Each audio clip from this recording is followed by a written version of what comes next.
Good morning, everybody, and welcome back to Hydration Part 2. Today we're going to be talking about the importance of hydration, electrolytes, and what to look for when buying sports drinks. Let's talk about the importance of hydration.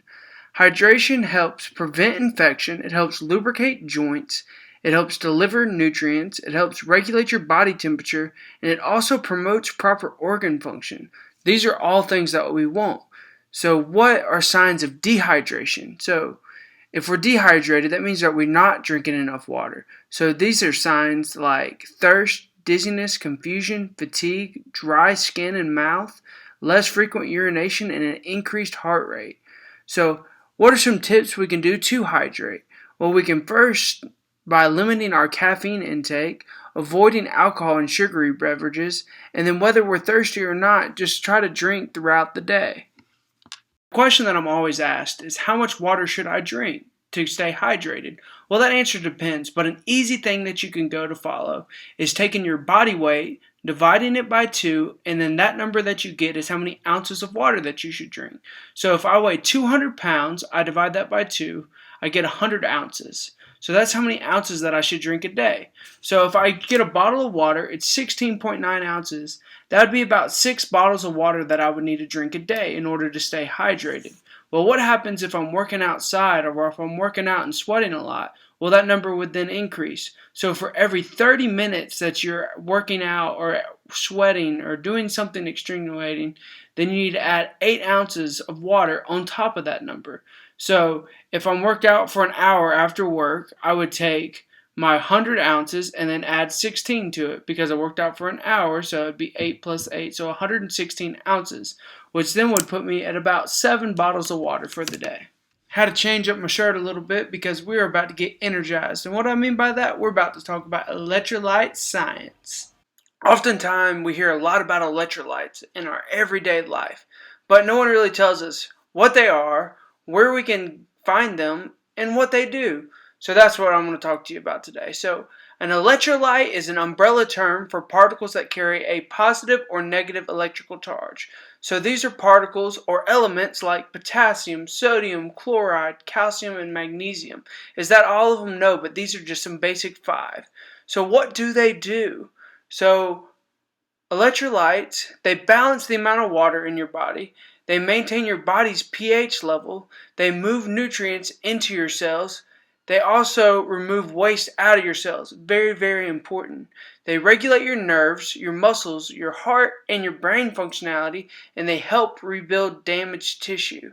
So all this is important, but how can we acquire them, or where can we find them? When it comes to how I can acquire or where I can find electrolytes, I think there's a huge misconception. Growing up at the ball fields, it was always like, make sure you stay hydrated, make sure you get your electrolytes. Here's a sports drink, here's a vitamin tablet, here's some kind of supplement to go along with my water to make sure that I was getting the electrolytes that I needed. When in fact, a well-balanced diet would have all of these elements, all of these minerals that I would need, or that I would need to intake to make sure that I was getting the adequate amount of electrolytes.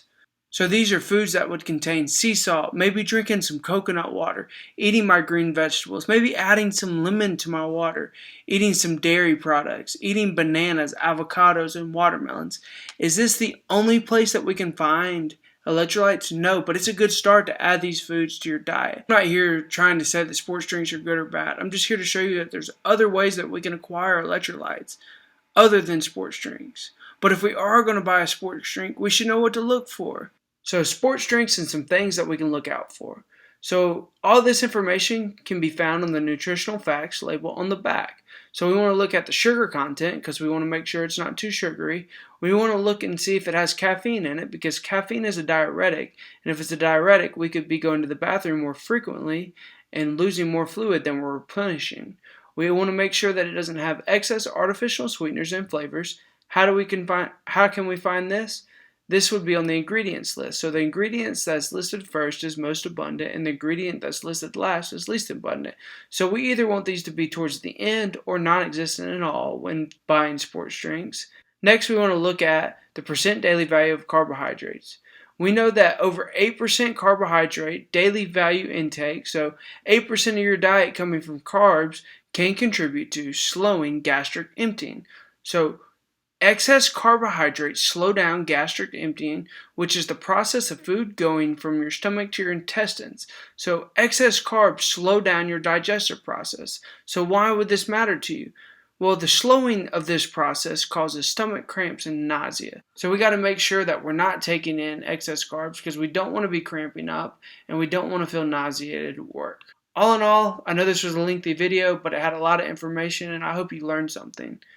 As always, if you have any feedback, any questions or concerns, or any other videos that you would like me to make, please let me know. I would love to help.